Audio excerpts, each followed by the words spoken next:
Support for your public radio station comes from our members and from Fried Maxick, now part of Witham, a national advisory and public accounting firm. The local team continues its decades-long commitment to serving Western New York with advisory, tax, and assurance services. More at witham.com. From WXXI News, this is Connections. I'm Evan Dawson. Our connection this hour was made last night at the White House, where President Trump made his first national televised statement regarding the war in Iran. The president said that the war would need to last for several more weeks. He said that the war has essentially already been won because Iran's military capability is devastated.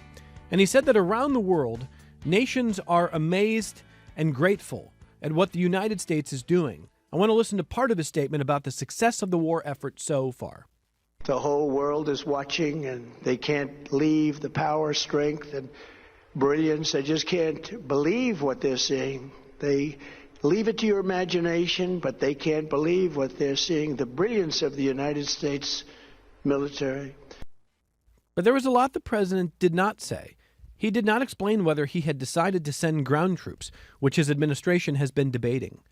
He did not say that the war would continue until the people of Iran have a new democratically chosen leadership. Meanwhile, Iran's ruling regime has promised to fight on. They continue to control the Strait of Hormuz. Iran can still fire missiles. President Trump has promised to hit Iran even harder. This hour, we bring back the voices of Iranian Americans to evaluate what they are seeing and hearing. And this comes at a time when polling indicates that the war effort over the first month of this war has convinced at least some Iranian Americans to oppose it. About a month ago, polling was pretty evenly split among Iranian Americans, many of whom wanted to see a new regime, but many of whom distrusted this administration to achieve that. Well, the latest polling that we see that comes from the National Iranian American Council, NIAC, commissioned by Zogby in the last week, shows that 66% of Iranian Americans now oppose the war, only 32% support it. So there's a lot to talk about this hour, and let me welcome our guest. Shahin Monshipour is an Iranian American who's been here for 47 years in this country, 4 decades teaching at the college level and now retired. Welcome back to the program. Thank you, Evan. Thank you for having me. And let me welcome Pouya Seifzadeh, who is an associate professor of strategy at SUNY Geneseo and a local business owner of the Funtastic Adventure Park, Bounce Hopper, and Ontario Play and Cafe. Pouya, welcome. Thanks for coming back on the program today. Thank you very much, Evan. Thank you for having me. So let me ask both of our guests, and Pouya's time is a little more limited. I'll start with you, Pouya. Some of your remarks about the president's speech to the country last night. What did you make of it? Regarding the speech, there was not too much new information that we could that I could actually make sense of. The only thing that was kind of a question mark prior to the remarks and the statement being made was whether there was going to be a very quick end to the operation, or was this going to extend for another 2 to 3 weeks or even for months? Well, the statement last night made that clear. I think there was a lot of jargon about the military might of the United States. There were some threats about attacking civilian infrastructure, which I don't necessarily agree with those remarks. But in general, I thought that this was just a report that was demanded from the public without so much new information that would be useful. About a month ago, we talked to you, Dr. Seifzadeh, and you described the feeling of almost relief, and for many Iranians around the world, joy at seeing the Ayatollah gone, the top leaders of the regime gone. But a month later, I wonder if your views, have they evolved at all? Have they changed at all regarding this war? Well, obviously, as we get more information, we develop new understanding about the situation. I still believe that we need foreign military intervention. I do believe that we have gone through a lot of different paths to peacefully try to make changes within Iran. And a lot of that have been met with very fierce violence from the regime. I don't see this as a situation that we are making sort of a choice between peace or violence. This is a choice between violence and violence. More violence at the hands of the Iranian regime, or more violence as a result of a war. My hope is that the war is going to be targeted, not eliminating civilian infrastructure, eliminating the top leadership in Iran. Now, has it evolved in that direction? For the most part, yes. But there has been civilian casualty. I've been vocal about it. Has been a lot of Iranians that have been responsibly asking questions about why have been certain locations been targeted, why have been threats being made against Iran's oil reserves, power generation facilities, desalination facilities. Those are targets that you would not include within the military targets that would be legitimate. Do I still think that this military campaign is moving us in the right direction? I think it is weakened the regime significantly. I would like to see it conclude at a point where the Iranian people are able to make the changes without really facing the violence that they faced 2 months ago at the hands of the regime. Shahin, Monshipour, you listened to the president's remarks last night. What are your first impressions from the president? First, as he started his repeated rhetoric that we have heard over and over with all contradicting things, I was beginning to get angry. But as I put on my social work cap and my psychology background a little bit, my undergrad was psychology and social work, I started to think that I felt sad more than upset. I felt that this was a deranged guy, that the whole program of last night was sick. I thought it was no report, a coherent report of anything. It was a bunch of, you don't need a psychoanalyst to watch this man and not to conclude that here is a narcissist, insecure, deranged, demented guy. Is he capable of massive crime? Yes. But deep down, I was sad that we're not taking action. I think probably in many countries, if they had a leader like that, they would take him either one of two places, either to jail as a criminal or, seeing his sickness, take him to therapy. Why do you put him on a pedestal and either praise him or ridicule them? What is this? It's costing thousands of lives that we are looking away from, and he is pushing our buttons with, oil price, as though oil price is the only thing that Americans are worried about. No, I think Americans have more decency than that. With all that he's doing, if he continues, I believe even if at the gas pump you get oil for $1 a gallon, there will be many true Americans who will oppose letting a gun in the hand of a juvenile-like criminal here to shoot at anybody he wants. Listen to his vocabulary of last night. How many wars did you see? These are not words of war engagements. No, these are statements of a deranged guy using words all the time. We can disseminate, we can obliterate, we can knock them down to a stone age, we can give them hell, we can wipe them out, we can explode, we can damage, we can kill.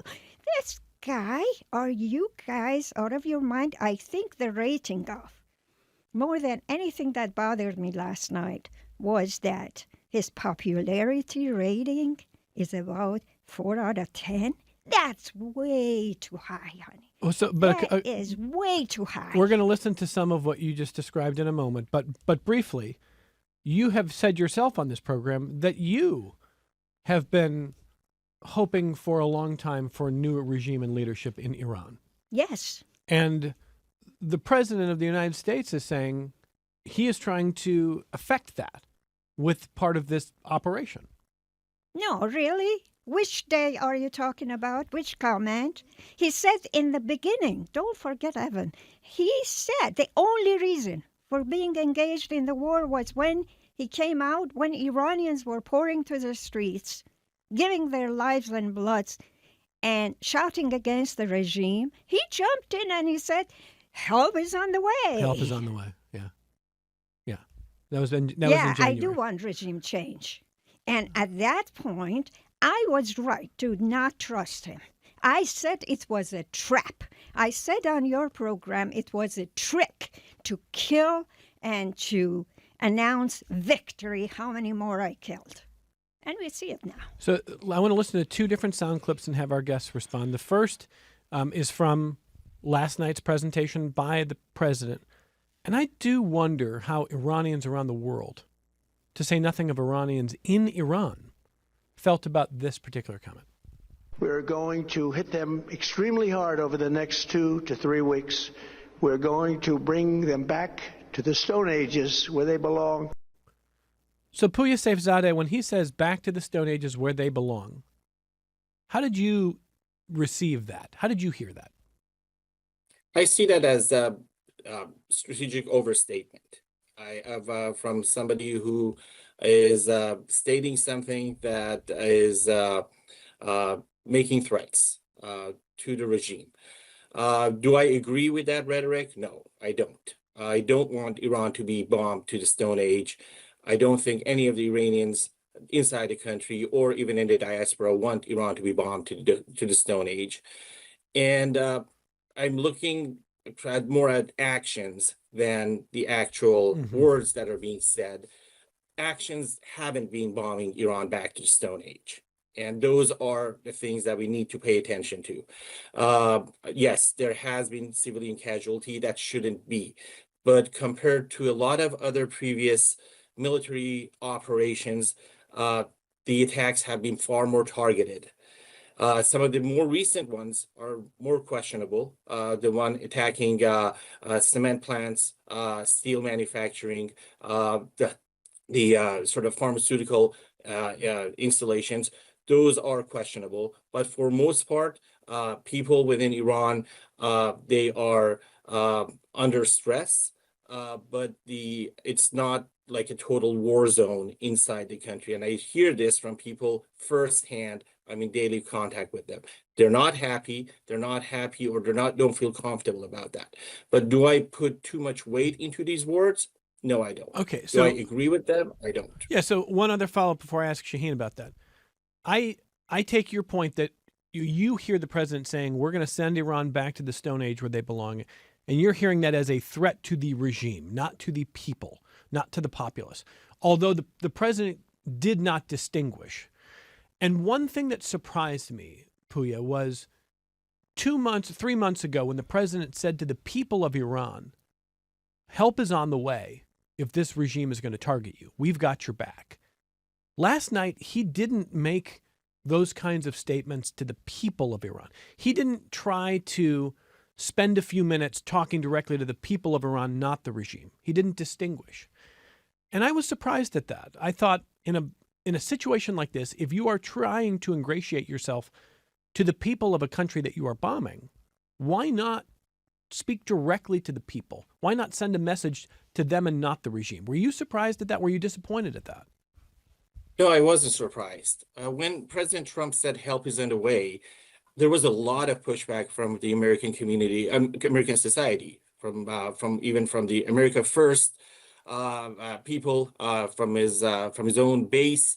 A lot of people thinking that this is a more issue pertaining to Iran's sovereignty. And as the president of the United States, President Trump well, he needs to look out for American interests, not for Iranian interests. When he said that help is underway, when he started to mobilize those forces and move them to the Middle East, I had almost the certainty that there is going to be military action. The question was that how was this military action going to be packaged? How is it going to be sold to the public in a way that it would gain more acceptance? President Trump is very much puts a lot of value and weight into his ratings, the way that he's received, particularly among his base. And I think he's speaking to them. Did the military invasion, the operation take place? Yes. Has it led to changes or weakening of the regime? Yes. Has it put people in a stronger position if they want to take back the country? Yes, it has. Has it put costs on the shoulders of the regime? Yes, it has.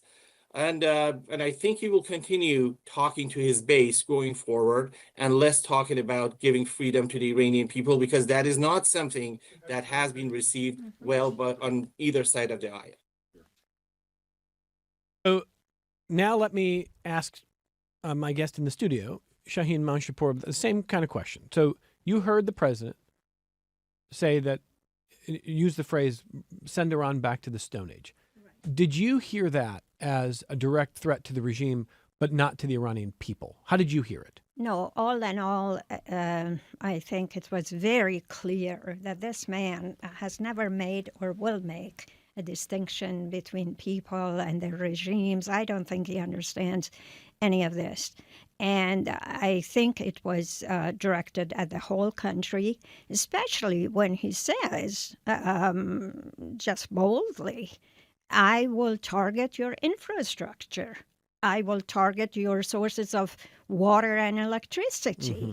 These are not political statements. These are threats to the Iranian nation. And it's easy for us, the diaspora, to sit here and say, oh, it's not quite like a war zone yet. And we have made these improvements, but we have these problems. No, this man, his biggest thing he's done in Iran that is very obvious is he has unleashed Bibi bulldozer on Iran, and that guy has devastated universities, hospitals, schools, the food processing center in Isfahan, and he's going after more and more and more, and both of them are causing all this devastation. And this man likes to get a victory out of it, and maybe a Nobel Prize peace prize. I don't know. Let's listen to one other clip, and this does not come from last night. This comes from last week. President Trump was asked about the idea that from the outset he had asked the Iranian people to rise up, to overthrow their leaders, to institute a democratic form of government. And he was asked a question about whether regime change is part of the series of goals for the United States. And I want to listen to how he describes how he considers a successful move towards regime change. But let's see how they turn out. We have really regime change. You know, this is a change in the regime because the leaders are all very different than the ones that we started off with that created all those problems. So this was, I think we can say, Jason, this is regime change, right? So he wants credit for regime change now because Ayatollah Khamenei is dead. I mean, there's a new Ayatollah Khamenei, I understand, but the previous Ayatollah is dead. A lot of the previous top leaders are dead.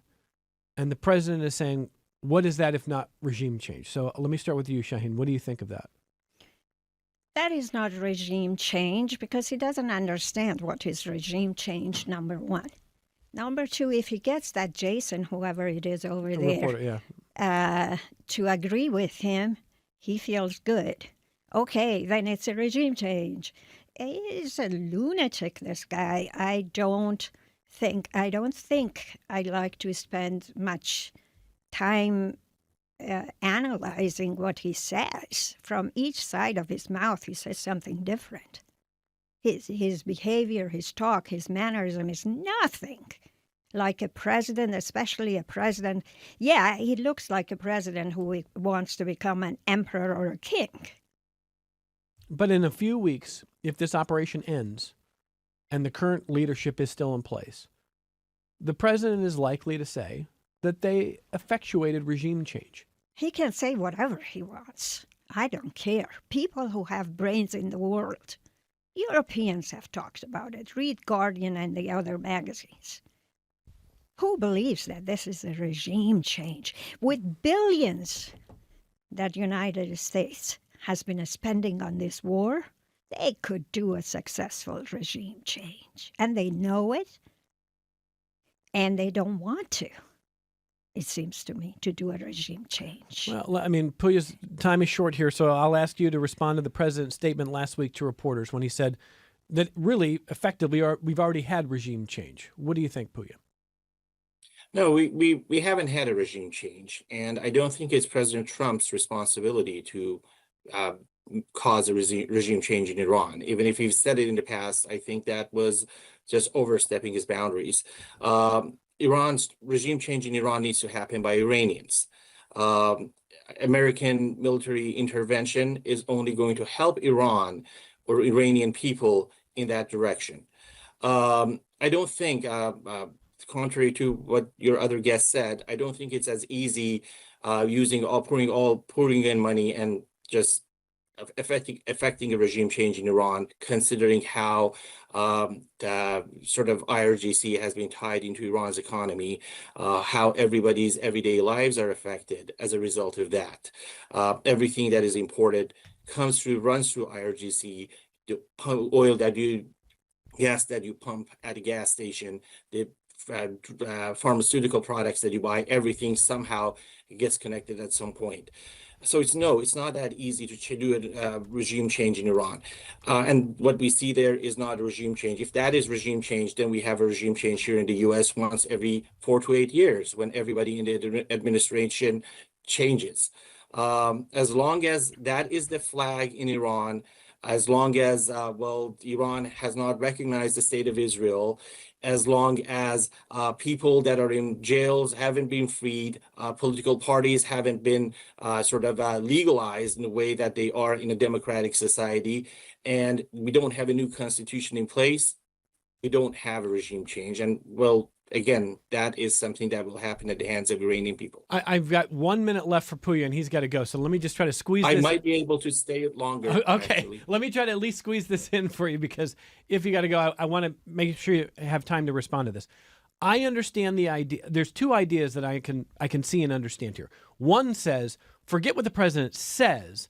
The war has effectively created more opportunity for regime change, starting with the Iranian people. I understand that. The second part of this that I want you to respond to is, if the president says, we've won the war and we've changed the regime, and we're going to do business with Iran now, we're going to try to treat them with some legitimacy because this war's over, they accepted some of our terms, we're going to take whatever uranium they have, and that's that. Doesn't that foreclose on the possibility that the Iranian people could actually overthrow this regime if the United States says, hey, we won the war, they accepted the terms, we're going to honor that regime in power, that's that? Doesn't that make it more difficult for the Iranian people to overthrow? It makes it a little bit more difficult, but much easier than what it was 2 months ago. A lot of the infrastructure for the oppressive forces, Basij and IRGC, have been targeted. A lot of their leaders have been eliminated. And it is undeniable that they're on a weaker foot than what they were, and that takes time for them to rebuild. Are they stronger in their conviction? Yes, those that remain might be stronger in their conviction. Are they going to get more violent? I don't think you can get more violent than what they were 2 months ago when they slaughtered 35 to 50,000 people on the streets of Iran in around 2 days. So the level of violence can't really exceed that while we are dealing with a weaker regime and a weaker security forces. The economy of Iran before the 12-day war, before this current war, was already facing significant difficulties. The official inflation rate was 40 to 45%. The unofficial rate was around 60 to 90%. And Iran has a very significant population that is very young. About 75% of Iran's population was born after the revolution. 28% is under 18, and 78% of Iran's population is urban. So that makes controlling this population extremely difficult for a regime that has a very weak base among this group of population that has difficulty seeing a very bright future for themselves under the umbrella of this structure. So no, I don't think it will significantly have an impact on the ability of people to overthrow the regime. Makes it a little bit harder, but I think, again, we are in a better place than what we were 2 months ago. Shahin, I'm reading a piece from a couple weeks ago in The Atlantic by Mark Dubovitz called Glimpsing Victory in Iran. And he argues similar to what we're hearing from Pouya, which is probably we're not going to see a regime change to a democratic installation in this round of war. But this has sowed the ground for it, that whatever regime survives will have less legitimacy. It will certainly have less military capability. It will have less enforceable power. It will have less sort of moral purchase. And that maybe within a year, within 2 years, within 3 years, we eventually see the overthrow because of some of what this action has led to. Are you hopeful at all that that could be true? I pray that that could be true. I am not that hopeful. I'm not that hopeful at all. And I think it's easy for us to apologize and find some reasons to apologize for the actions of Israel and United States as hegemonic governments and look the other way and say, hey, we are better off, we are better off. I don't know how we are better off. The people of Iran, I know we have to respect them. They came to the streets and they said, we want regime change. I never suggested when I said America has a lot of power and wealth and could do a better regime change than this. I really believe that. If you give it a thought, it is possible. And but this, from the president, when you say wars don't matter, well, then words of Ahmadinejad shouldn't matter, that he wants to see Israel obliterated.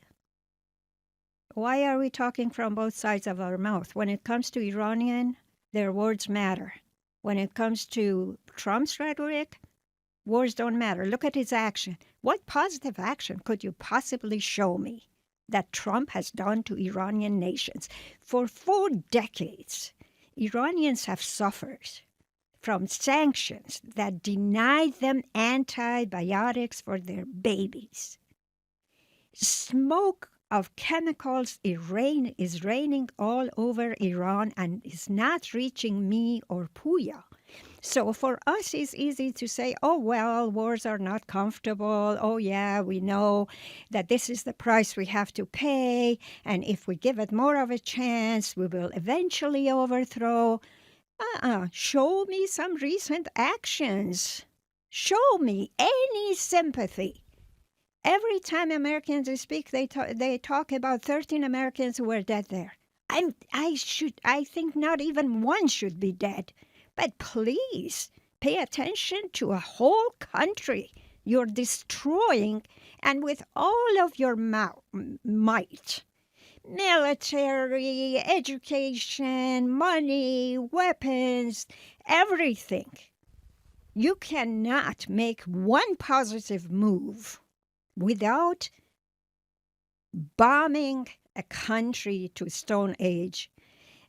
You don't think it has happened? It's not for me to say not much has happened. It's for that Iranian family there, whose babies, many of them, hundreds, were dead last week because of chemical rain. It's for them to say this is too much or not. It's not for me from here, away from danger, just to philosophize and say it's not so much, it will pass. I take that point. The reason I'm asking about the president's comments on regime change, and the reason I think this matters, is when I try to understand the disposition of the Iranian diaspora on this war, what I quickly learned a month ago was there are different opinions, but there's almost unity on the idea that it is not a bad thing to see Ayatollah Khamenei gone, that there is a relief,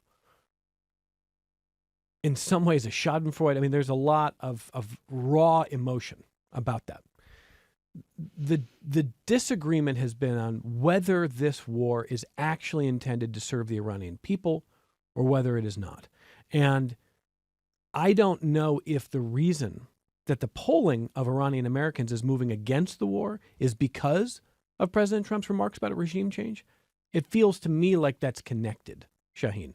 That when the president a month ago was saying, this is the time, new government, democratic reforms, and then days later he says, well, no one would blame you if you didn't do that. You don't have the guns.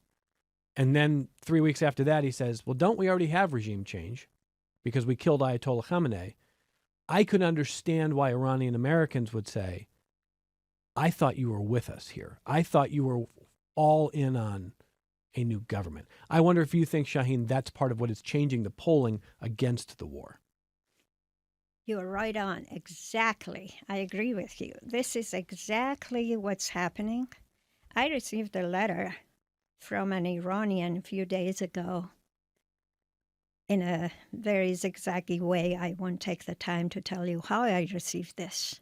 An Iranian doctor who lost 2 of her kids in this bombardments by Israelis. She writes and she says, please tell Americans, yes, we said we even give our blood and property and oil and our lives for a regime change.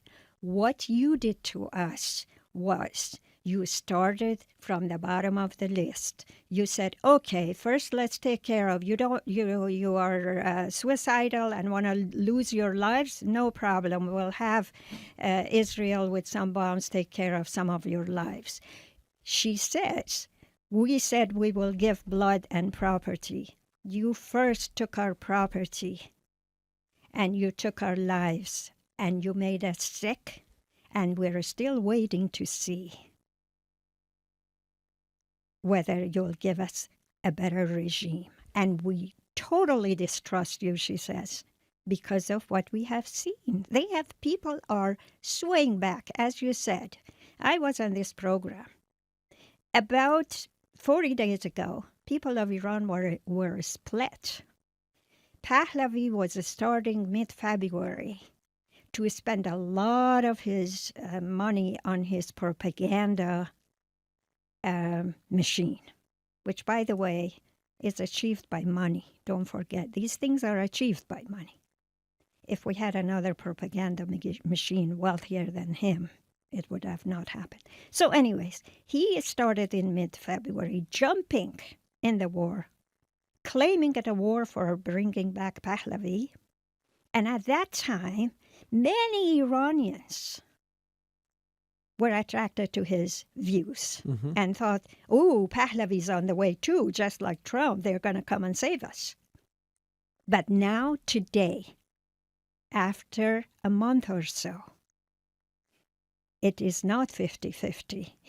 They reached the number of almost 40% of Iranians wanted Pahlavi in about a month.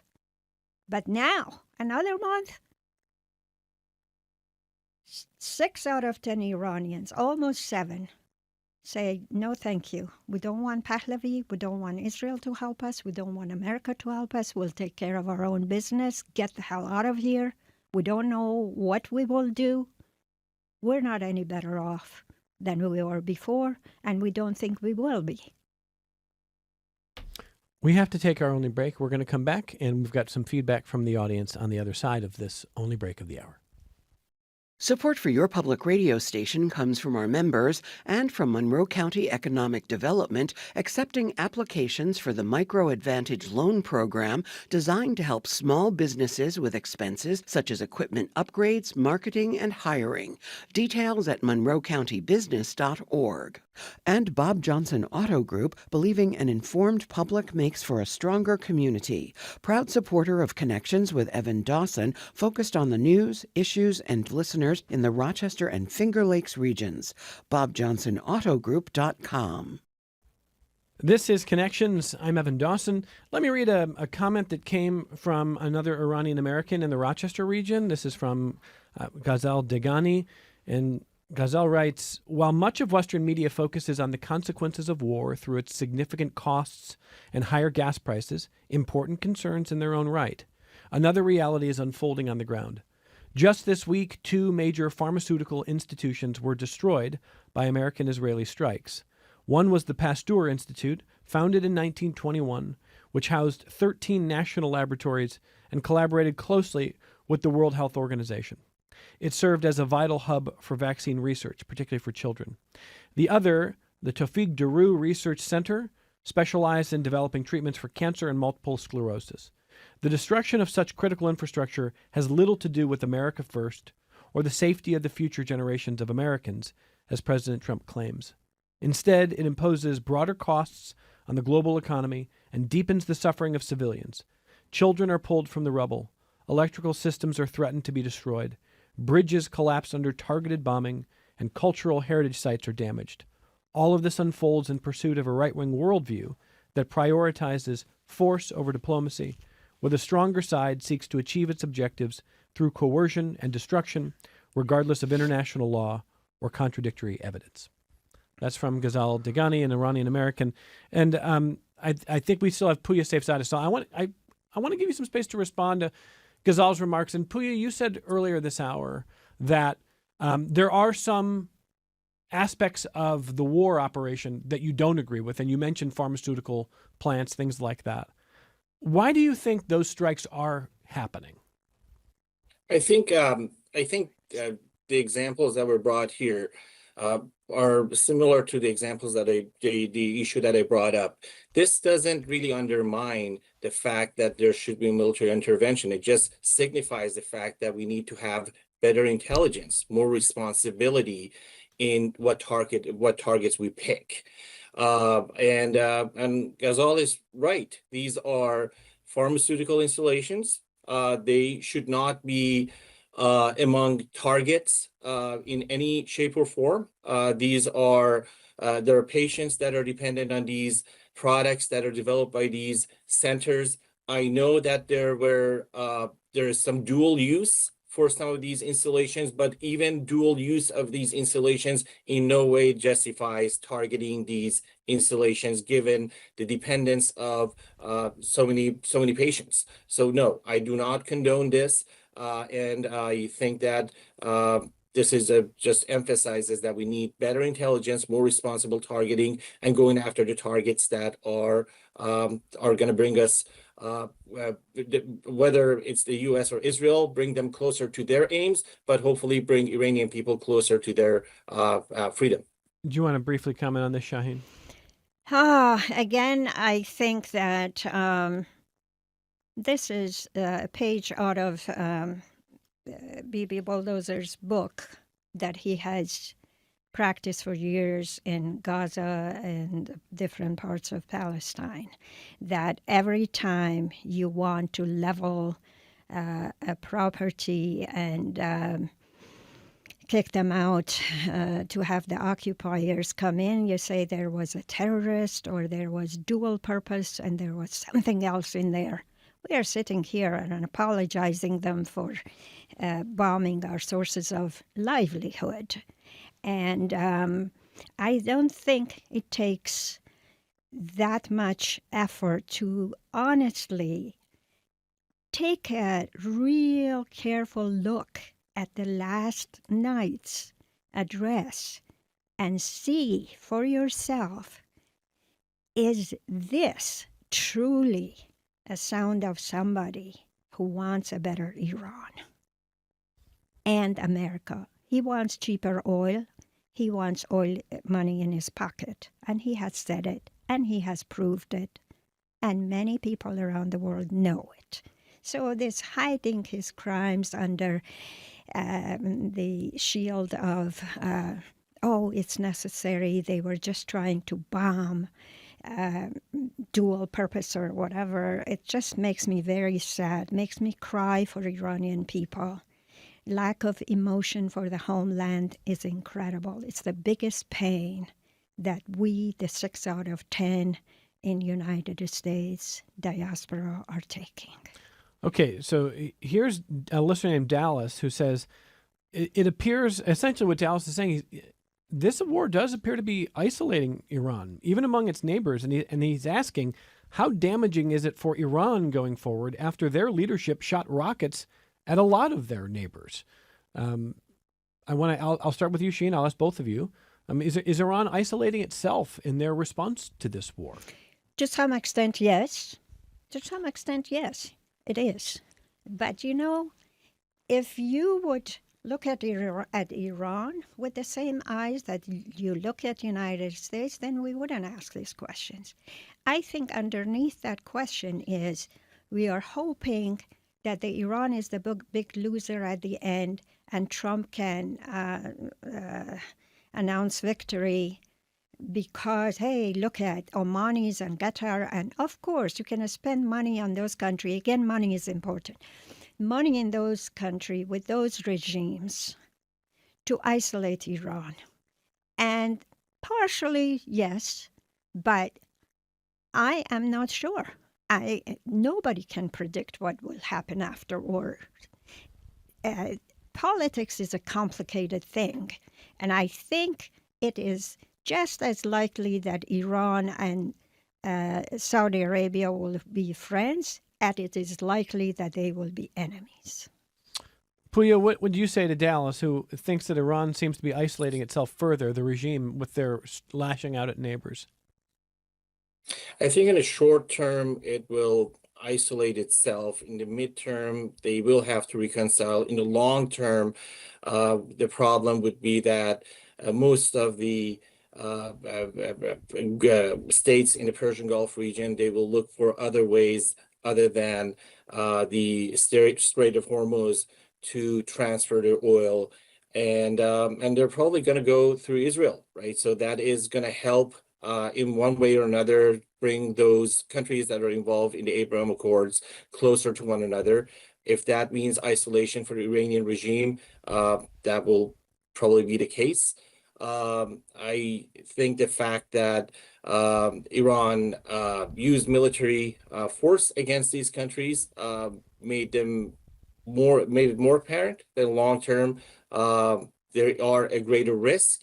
It also many of the actors in that region probably anticipate that there is going to be a change in that regime, and they're probably not going to put their eggs in that basket for the long run. Watching on YouTube, Yana says, to attack desalination plants and power plants, isn't that a war crime? I mean, I think under international standards it very well might be, and that's why a lot of people are watching to see if the president follows through on his threats to attack power plants and desalination plants intentionally going forward. The president indicated last night that is still on the menu of possibilities in the next few weeks in Iran. Something to watch there. Robert in Fairport is next on the phone. Hi, Robert. Go ahead. Yeah, I'm kind of curious. I mean, the whole starting point for this was the fact that Iran is pretty close to being able to put together a nuclear bomb.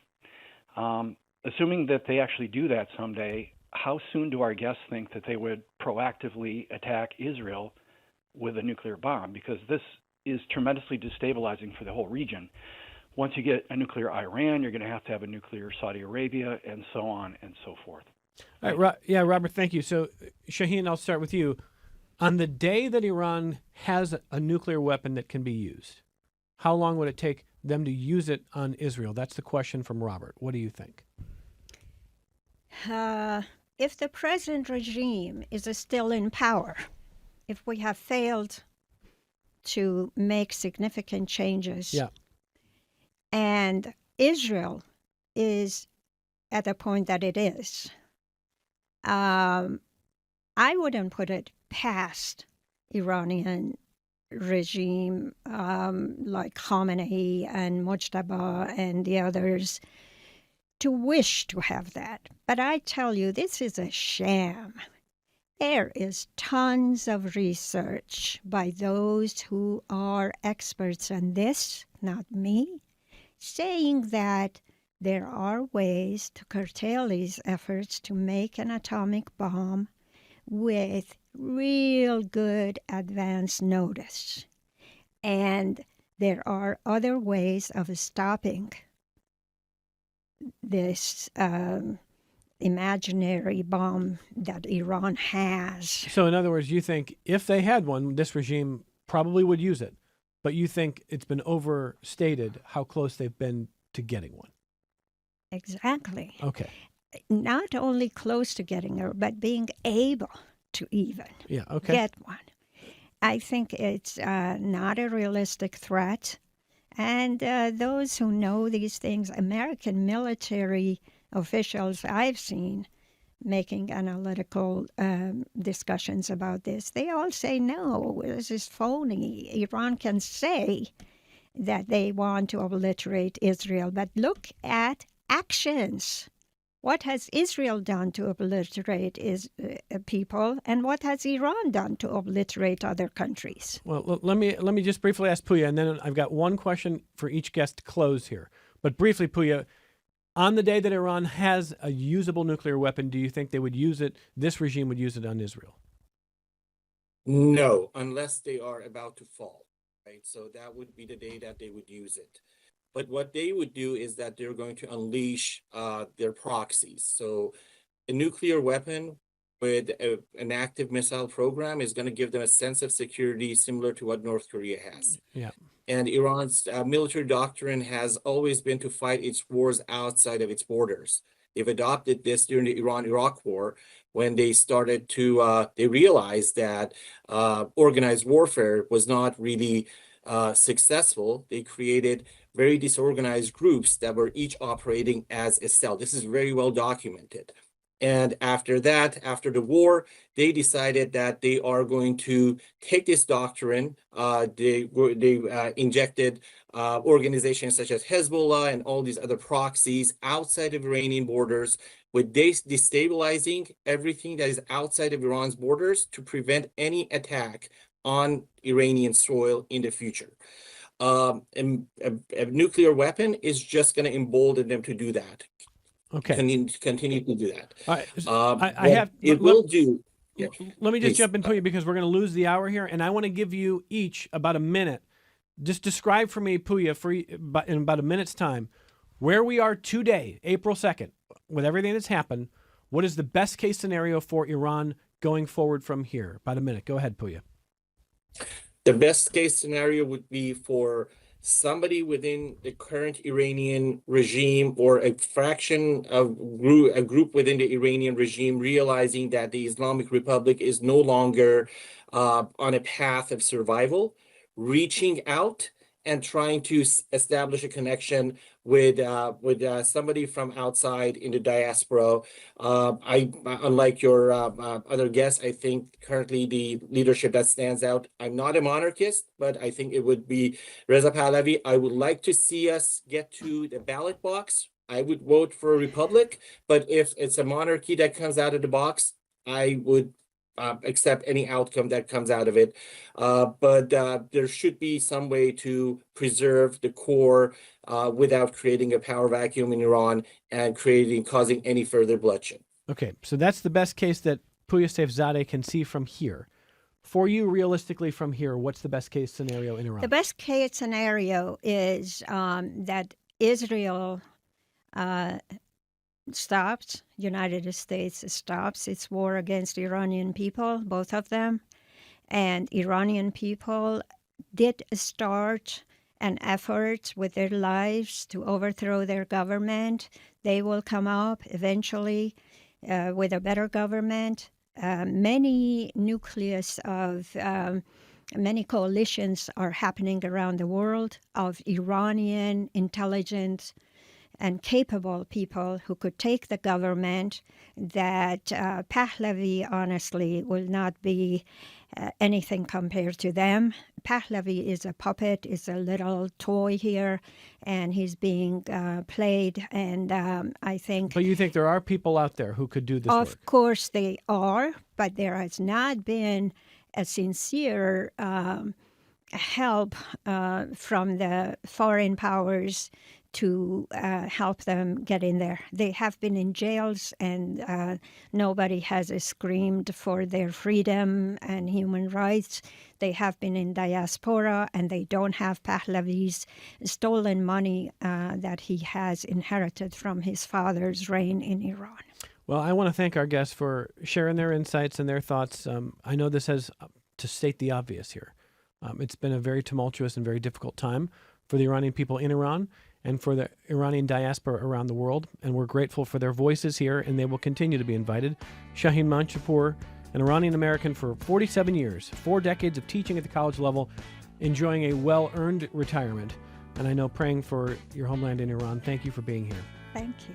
And thank you to Pouya Seifzadeh, Associate Professor of Strategy at SUNY Geneseo, and his businesses locally. You might have been there.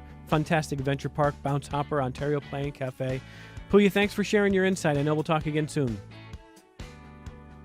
Thank you very much. Thank you for having me. More connections coming up in just a moment.